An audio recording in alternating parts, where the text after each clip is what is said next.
Hello நண்பா, எல்லாரும் எப்படி இருக்கீங்க? நல்லா இருப்பீங்க நம்புகிறேன். இந்த வீடியோ வந்து பார்த்தீங்க அப்படின்னா நம்ம அப்பாச்சியோட RTR 160 மாடல் 2025 வந்து பார்த்திங்கன்னா அப்டேட் கொடுத்துருக்காங்க. ஸோ இந்த USD சஸ்பென்ஷன்ஸ் அதே மாதிரி வந்து பார்த்திங்கன்னா டூயல் சேனல் ABS இதுக்கு முன்னாடியே இருந்துச்சு. பட் இப்போ இந்த டாப் வேரியண்ட்டாக வந்து பார்த்திங்கன்னா இந்த பைக்கில் உங்களுக்கு USD சஸ்பென்ஷன் அதுக்கப்புறமேட்டு dual channel ABS with Bluetooth கனெக்டிவிட்டின்னு சொல்லிட்டு ஒரு கம்ப்ளீட் பேக்கேஜாக பார்த்திங்கன்னா இந்த பைக் வந்து இறக்கியிருக்காங்க. ஸோ கிராஃபிக்ஸும் நிறைய டிசைன்ஸ் உங்களால் பார்க்க முடியும். அட் த சேம் டைம் அந்த வீல்ஸோட கலர்ஸ் அது எல்லாமே இன்னும் கான்ட்ராஸ்ட்டாக கொடுத்து பைக்கை இன்னுமே வந்து பார்த்திங்கன்னா நல்லா ஸ்டைலிஷாக வந்து பார்த்திங்கன்னா எலவேட் கொடுத்துருக்காங்க. அண்ட் பார்க்கவே நல்லா இருக்குது. அண்ட் அதோட அவுட்லுக்குமே வந்து பார்த்திங்கன்னா அவ்வளோ சூப்பராக வந்து பண்ணியிருக்காங்கன்னு சொல்லணும். அட் த சேம் டைம் ஃப்ரண்ட்டில் வந்து பார்த்திங்கன்னா LEDs, ரியர்லியுமே LEDs, இண்டிகேட்டர்ஸ் நாலுமே ஸ்டில் இப்போ வரைக்குமே ஹாலஜன் தான் வந்துட்டுருக்கு.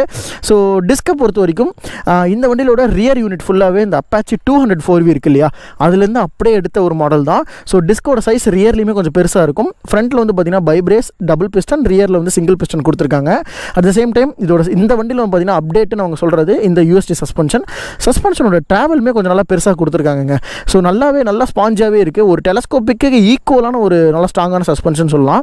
இன்னுமே நமக்கு வந்து ஆன் ரோட் கண்டிஷன்ஸில் இதோட ஸ்டெபிலிட்டிங்கிறது இனிமேல் பெட்டராக இருக்கும். ஸோ அதான் நம்ம ஓட்டி பார்க்க போகிறோம், எப்படி இருக்குது அப்படிங்கிறத நம்ம பார்த்துடலாம். என்ஜின் ஸ்டில் அதே அந்த பழைய டைப் ஆஃப் என்ஜின் தான். இது OPT2ஓட next version engine oil cooling சிஸ்டத்தோடு வந்து கொடுத்துருக்காங்க. ஸோ இந்த என்ஜினை பொறுத்த வரைக்கும் நமக்கு பவர் அப்படின்னு பார்த்தீங்கன்னா அவுட்புட் 17.3 BHP வந்து கிடைக்குது. 14.7 Nm ஆஃப் டார்க் வந்து ப்ரொடியூஸ் பண்ணுது. ஒரு 160cc கேட்டகரியிலே ஒரு ஹையர் பவர் ப்ரொடியூஸ் பண்ணக்கூடிய ஒரு என்ஜின்னே கண்டிப்பாக இந்த என்ஜின் வந்து நம்ம சொல்ல முடியும். சீட்ஸை பொறுத்த வரைக்கும் ஒரு சிங்கிள் சீட் பட் நல்ல ஒரு சாஃப்ட்வேர் சைடில் வந்து கொடுத்துருக்காங்க. ஒரு ஃபேமிலி ஆப்ஷன்ஸ்க்குமே இந்த பைக் நிறைய பேர் எடுக்கிறாங்க. அண்ட் மோஸ்ட்லி காலேஜ் ஸ்டூடெண்ட்ஸும் ப்ரிஃபர் பண்ணுறாங்க. மைலேஜ் ஆஸ்பெக்ட்ஸில் பார்க்கும்போது உங்களுக்கு இந்த வண்டி வந்து பார்த்திங்கன்னா பர் லிட்டருக்கு உங்களுக்கு 45 to 48 அப்படிங்கிறது ஒரு ஆவரேஜ் லிட்டராகவே உங்களுக்கு கிடைக்குது. ஸோ ஓரளவுக்கு ஒரு டீசெண்டான மைலேஜ்னு நான் சொல்லுவேன். ஏன்னா பவர் தான் இதுதான் இந்த செக்மெண்ட்லேயே வந்து பார்த்திங்கன்னா ஹையர் பவர் ப்ரொடியூஸ் பண்ணக்கூடிய ஒரு என்ஜின். ஸோ அப்படி இருக்கும்போது நமக்கு ஓகே, இந்த அளவுக்கு ஒரு 45-46 மைலேஜ் வருதுங்கிறது என்னை பொறுத்த வரைக்கும் ஒரு நல்ல விஷயமாக தான் நான் பார்க்குறேன். ஸோ ஸ்டார்ட் பண்ணி பார்த்துருவோம்.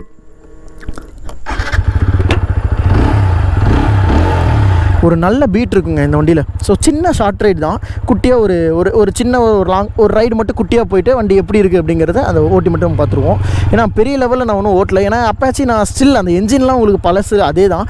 சஸ்பென்ஷன் டெஸ்ட் மட்டும் என்ன மாதிரி இருக்குது அப்படிங்கிறத மட்டும் நம்ம பார்த்துடலாம்.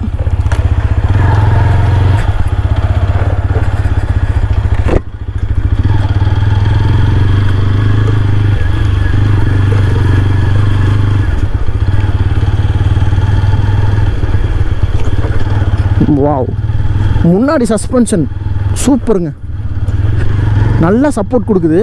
ஸோ சூப்பராக அந்த சஸ்பென்ஷனோட அந்த அமுங்கி எரியறதே நல்லா தெரியுது. ஒரு மாதிரி சாஃப்ட்வேர் சைடாக தான் கொடுத்துருக்காங்க. அந்த சஸ்பென்ஷனோட டியூனிங்குமே பெட்டராக பண்ணியிருக்காங்க.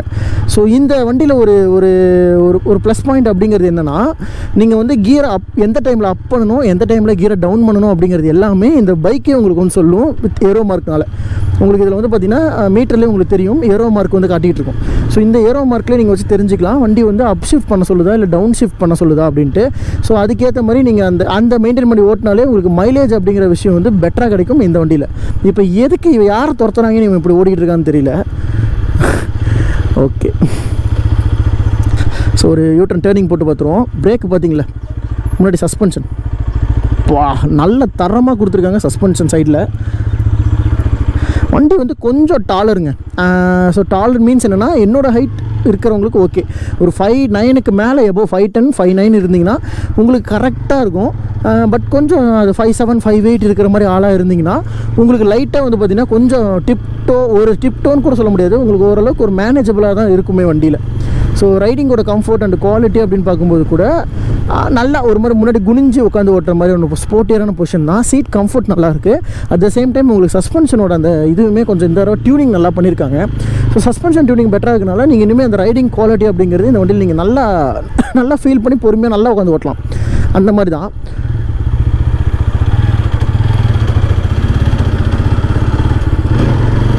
சவுண்டு பார்த்தீங்களா, எக்ஸாஸ்ட் நோட் புர்ன்னு ஒரு மாதிரி அந்த குடு சவுண்டு நல்லா கேட்குது.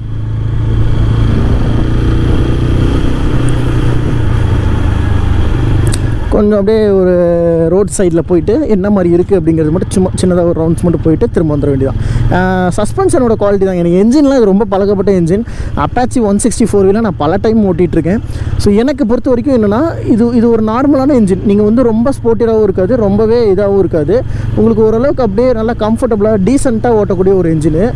ரொம்ப அதே மாதிரி உங்களுக்கு 200 வாங்குற அளவுக்கு பட்ஜெட் இல்லை, 200 4V வாங்குற அளவுக்கு பட்ஜெட் இல்லைன்னா நீங்கள் 160 என்னை பொறுத்த வரைக்கும் போதுங்க. ஏன்னா இதுவே ஹைலி எனஃப். உங்களுக்கு ரொம்பவே ஒரு பெட்டரான சஸ்பென்ஷன், பெட்டரான grading and dual channel ABS இந்த வண்டியில் வந்துடும். நீங்கள் என்ன மோட் நீங்கள் வாங்குறீங்க, நீங்கள் டூயல் சேனல் வண்டி வாங்குறீங்கன்னா நீங்கள் வாங்கிக்கலாம். இல்லைனா வந்துட்டு உங்களுக்கு அது வேணாம், உங்களுக்கு நார்மலான இருக்கக்கூடிய ஒரு பைக்கே இருந்தால் போதும்னா சஸ்பென்ஷன் இதில் நார்மலாக இருக்கிறது இருக்குது. சிங்கிள் சேனல் ABS மாடலும் அவைலபிளாக இருக்குது. நீங்கள் அந்த மாடல்ஸை சூஸ் பண்ணி வாங்கிக்கலாம். 5 ஸ்பீட் கியர் பாக்ஸ் தான். ஸோ இந்த வேரியண்ட் வந்து ஒரு அட்வான்டேஜ் என்னென்னா இது USD சஸ்பென்ஷனோட வரும், வித் டூயல் சேனல் ABSோட வரும். கொஞ்சம் சேஃப்டி வைஸும் ரைடிங் கம்ஃபர்ட் வைஸும் நீங்கள் லாங்கெலாம் போகிற மாதிரி இருந்துச்சுன்னா நீங்கள் இந்த மாடலே வந்து சூஸ் பண்ணிக்கலாங்க. பட் இதோட ப்ரைஸ் ரேஞ்ச் ஒரு 1,76,000 அந்த ரேஞ்ச் வந்து வருது கிட்டத்தட்ட. கொஞ்சம் ப்ரைஸ் செக்மெண்ட்டில் பார்க்கும்போது இது கொஞ்சம் ஹையர் ப்ரைஸ் தான். பட் இருந்தாலும் ஓரளவுக்கு ஒரு டீசெண்டான ஒரு பர்ஃபார்மன்ஸ் ஓரியன்ட் ஒரு 160cc மைலேஜ் பைக்கு. ஏன்னா இதில் மைலேஜுமே உங்களுக்கு ஆல்மோஸ்ட் நல்லாயிருக்கும் இந்த வண்டியை. ரைடிங்கோட குவாலிட்டி, நீங்கள் ஓட்டுற விதம் எல்லாமே வந்து பார்த்திங்கன்னா இந்த வண்டி ஆல்மோஸ்ட் கொஞ்சம் நல்லாவே பெட்டராகவே பண்ணியிருப்பாங்க. அதுதான் எனக்கு அப்பாச்சியில் ஒரு பிடிச்ச விஷயம் என்னென்னா அந்த பர்ஃபார்மன்ஸ் ஓரியன்ட், அது கொஞ்சம் பவர்ஃபுல்லாகவும் இருக்கும். அட் த சேம் டைம் நீங்கள் ஓட்டுற அந்த வைபுமே வந்து பார்த்திங்கன்னா இது கொஞ்சம் நல்லா கொடுக்கும். எக்ஸாஸ்ட் நோட் நல்லாயிருக்கு. அப்பாச்சி பொறுத்த வரைக்கும் இதுதான். இதை பெருசாக நான் என்ன சொல்கிறதுங்க, உங்களுக்கு 4வீக்கான அப்டேட். இதில் வந்து ப்ளூடூத் கனெக்டிவிட்டி, இந்த வழியில் 10x10 நேவிகேஷன்ஸ் மட்டும்தான். உங்களுக்கு வந்துட்டு ஃபுல் நேவிகேஷன்ஸ் கிடையாது. பட் அந்த 10x10 நேவிகேஷன்ஸுமே இதில் வந்து சூப்பராக வந்து ப்ரோக்ராம் பண்ணியிருப்பாங்க இந்த மாடலுக்கு. ஸோ அது நல்லாயிருக்கும். உங்களுக்கு வந்து நீங்கள் ஓட்டும் போதும் சரி, அதை நீங்கள் ஃபீல் பண்ணி நல்லாயிருக்கும். ஐ மீன் நான் வந்து ஒன் டைம் 200 வந்து ஓட்ட எனக்கு சான்ஸ் கிடச்சிது. அப்போ வந்து இந்த ப்ளூடூத் சிஸ்டத்தை யூஸ் பண்ணி தான் ஓட்டினேன். இன்ஃபேக்ட் கூகுள் மேப்க்கு ஈக்குவலாக இது ஒரு நேவிகேஷன்ஸ் இருக்கும். அதுதான் இதோட அட்வான்டேஜ். ஸோ நல்லாயிருக்கும். இது ஓட்டும் போது அந்த ஃபீல் அப்படிங்கிறது உங்களுக்கு சூப்பராகவே இருக்கும். நீங்கள் நல்லா கம்ஃபர்டபுளாகவே ஓட்டலாங்க, நல்லாயிருக்கும். எக்ஸ்ட்ரா நீங்கள் மேப் போட்டு ஓட்டினாலும் ஓகே தான். பட் இதில் கொடுக்குற நேவிகேஷன்ஸுமே நல்லாயிருக்கும்னு நான் சொல்ல வரேன். மைலேஜ் ஒரு 45 to 48ங்கிறது உங்களுக்கு ஆவரேஜ் மைலேஜாக கிடைக்கும். அட் த சேம் டைம் உங்களுக்கு வந்து பவர்ஃபுல்லாக இருக்கனால ஓகே, நீங்கள் லாங் போகிற மாதிரி இருந்துச்சு, உங்கள் ஹை ஸ்பீடில் ஓட்டுறீங்க அப்படின்னா உங்களுக்கு மைலேஜ் ட்ராப்புங்கிறது கொஞ்சம் இருக்கும் இந்த வண்டியில். ஸோ இது ஒரு சின்ன வீடியோ தான். உங்களுக்கு பெருசாக நான் எதுவும் சொல்ல, இந்த சஸ்பென்ஷன்லாம் அட்ஜஸ்டபிள் கிடையாது. உங்களுக்கு நார்மலான அதே சஸ்பென்ஷன் தான் வந்து யூஸ் பண்ணியிருக்காங்க. ஸோ பட் இருந்தாலும் உங்களுக்கு அந்த ரைடிங்கோட கம்ஃபர்ட் அப்படின்னு பார்க்குறப்போ உங்களுக்கு ஓரளவுக்கு டீசெண்டான ஒரு குவாலிட்டியில் இருக்கக்கூடிய ஒரு பைக் அப்படின்னே இந்த வண்டியை நம்ம சொல்ல முடியும். ஸோ இதோட இந்த வீடியோ நான் வந்து என் பண்ணிக்கிறேன். ஸோ உங்களுக்கு இந்த வீடியோ பிடிச்சிருக்கும் நம்புறேன் நண்பா. அண்ட் இதே மாதிரி நம்ம சேனலில் தொடர்ந்து நிறைய பைக்ஸோட வீடியோஸ் வந்துட்டுருக்கோம். ஸோ நம்ம சேனலை பொறுத்த வரைக்கும் நீங்கள் சப்ஸ்கிரைப் பண்ணி சப்போர்ட் பண்ணுங்கள். ஏன்னா அப்போ தான் இந்த மாதிரி நிறைய வீடியோஸ் எடுக்கிறதுக்கு எனக்கு ஒரு நல்ல மோட்டிவேஷனாக இருக்கும். அட் த சேம் டைம் இந்த ரிவ்யூவை பற்றி நீங்கள் என்ன நினைக்கிறீங்க கமெண்ட் பண்ணுங்கள். இது ஆக்சுவலாக ஒரு ஷார்ட் ரிவ்யூ தான். இந்த சஸ்பென்ஷன் குவாலிட்டி நல்லா இருக்குது. நான் என்ன நினச்சேன்னா இந்த சஸ்பென்ஷன் ஸ்டாண்டர்டாகவே கொண்டு வந்திருக்காங்கன்னு நினச்சேன். பட் அப்பாச்சிலே இன்னுமே உங்களுக்கு வந்து டெலிஸ்கோபிக் சஸ்பென்ஷன் இருக்கக்கூடிய மாடலும் அவைலபிளாக தான் இங்கே இருக்குது. நீங்கள் அந்த மாடல் சூஸ் பண்ணாலும் உங்களுக்கு இதோட ப்ரைஸ் வந்து கம்மியாக தான் வரும். ஸோ நீங்கள் வந்து மாடல் கம்மியாகவே சூஸ் பண்ணிக்கலாம். உங்களுக்கு ஓரளவுக்கு நல்லா தான் இருக்குது. ஸோ இதோட இந்த வீடியோ நான் வந்து என் பண்ணிக்கிறேன். உங்களுக்கு இந்த வீடியோ பிடிச்சிருக்குன்னு நம்புறேன். இதே மாதிரி நம்ம சேனல் தொடர்ந்து நிறைய வீடியோஸ் வந்துட்டுருக்கோம். ஸோ நம்ம சேனலை பொறுத்த வரைக்கும் சப்ஸ்கிரைப் பண்ணி சப்போர்ட் பண்ணுங்கள். ஆஃப் ரோட் கண்டிஷன்ஸுக்கு எனக்கு தெரிஞ்சு இந்த வண்டி ஓரளவுக்கு தான் வந்து செட் ஆகும். ஏன்னா மண் ஓகே, பவர் நல்லா இருக்குது.